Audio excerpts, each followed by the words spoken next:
Hey guys, what's up? It's Joe Rady from Rady's Rides. It is time for another episode of What is in the Rady's Rides garage, and we're back at it another sunny day with this car right here. This is my 2023 Dodge Demon 170. But before we get into this powerful muscle car in that beautiful Destroyer gray color, let's talk about what's going on here. So when the Demon 170 launched, it was being touted as the most powerful production muscle car on that E85, putting out 1,025 horsepower. Very fascinating, because remember, when the original Demon came out in 2018 with race gas and that race ECU plugged in, it had 840 horsepower, so quite a bit more.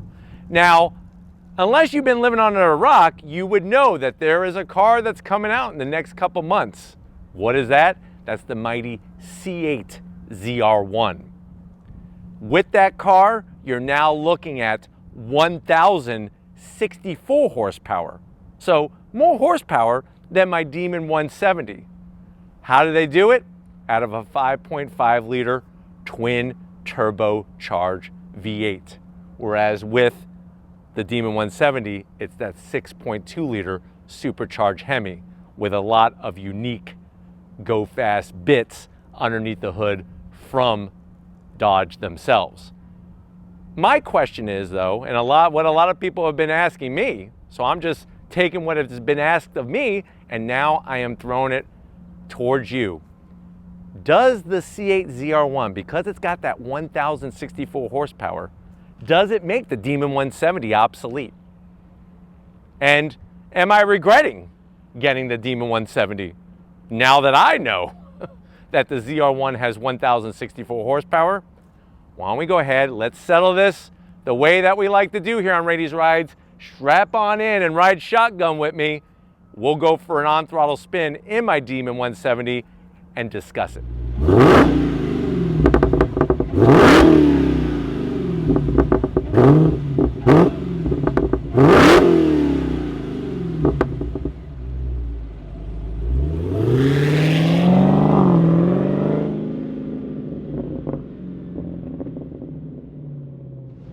Alright guys, we're inside my Demon 170, and like I said, I've had a lot of people asking me, Joe, do you regret getting your Demon 170?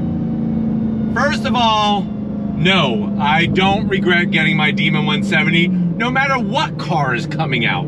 ZR1, Zora, or anything else from any other brand, GT500, whatever. Mustang GTD.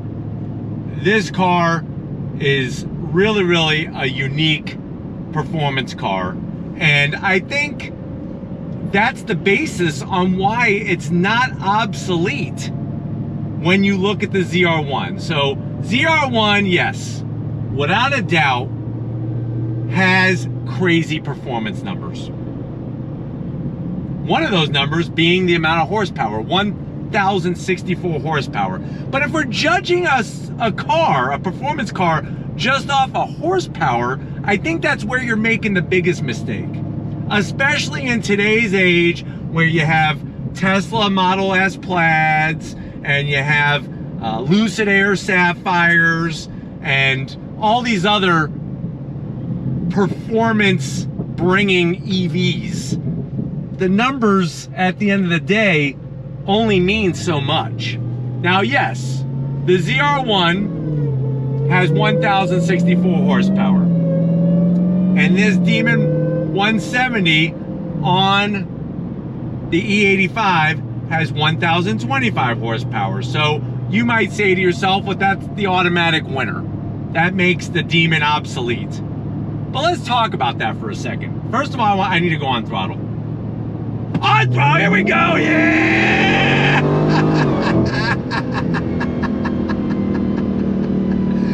This thing breaks traction at 60 miles an hour, man. It's a beast. It is a beast.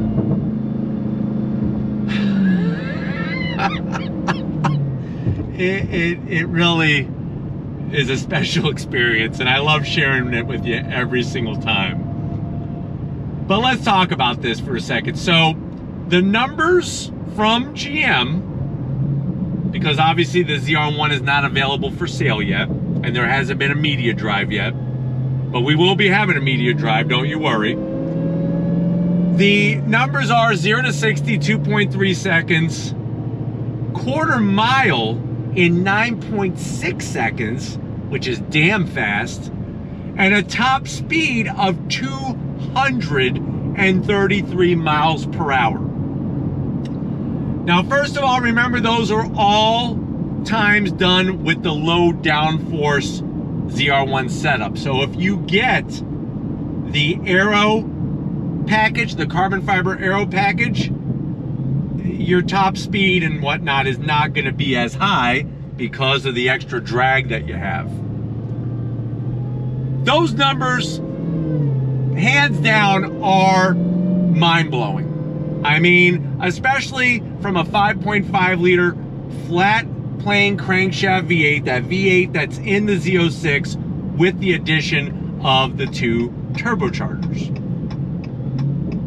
Now, that car not only will do the straight line, but it will also do the twisty bits. Whereas this car is a one-trick pony. Straight line only, and really on a drag strip, on a drag strip where they really have prepped the surface very well. Because as you can see on the road, I mean, at 60 miles an hour, I'm losing traction. And that's not even from a dead stop. So that's how focused this car is. When you look at the numbers from Dodge on a prepped drag strip, you're looking at 0 to 60 in 1.6 seconds. You're looking at a quarter mile time of 8.9 seconds and a top speed of around 168 miles an hour. Is it slower top speed wise? No doubt. But when you look at 0 to 60 and quarter mile on the prep drag strip, it beats the ZR1 because of the type of car that it is.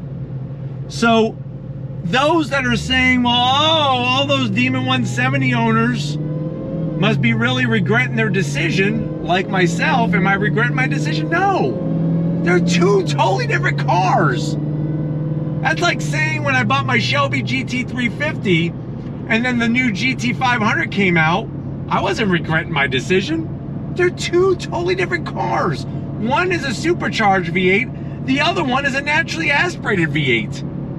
Both are capable of some fast, twisty bit driving, but hands down, the GT500 is gonna outperform the GT350 in 0 to 60, quarter mile, top speed, and many other performance ways of measuring that lap time at the road course or the drag strip. This, on the other hand, is a little bit different because of this being so laser focused on being that car that's built for the drag strip. And that's why at the end of the day, in my eyes, the Demon 170 is not obsolete because of the performance that it brings and what is its main focus. And I know you might be saying, well, Joe, you're just saying that because you're a Demon 170 owner. No, I'm not just saying that. I'm just using some logic, some experience in the auto industry. I used to race cars professionally. I used to do lots of drag racing when I was a kid in high school, and some street racing as well, especially around some of these areas. Believe it or not, some of the roads that we just drove on, I used to street race. So I've been around the block, so to speak, when it comes to different types of performance cars. And for those that just value their performance off of horsepower, I feel sad. I feel sad for those people because there's always going to be something with more horsepower, whether it's stock production or somebody that modifies their car. And it almost seems like 0 to 60 doesn't mean squat anymore, because, like I said, you get into a Tesla Model S Plaid, they're plenty fast 0 to 60. Would I ever want one? Hell no. Do I want a ZR1? I'm thinking about it. Trust me, I've been thinking about it. Am I going to get rid of my Demon 170? Hell no. Hell no. Just not. So I hope this helps with your understanding when it comes to performance cars and what the whole horsepower and all the performance times and all that kind of stuff. It's just two totally different beasts. Both super high performance, but both totally different interpretations and unique driving experience between the two. But I'm hoping that this has been a good little chit chat. I love having these chit chats with you. I love having you along for some on throttle. We're gonna get back to where it all started and wrap this one up. So I'll see you in a supercharged second.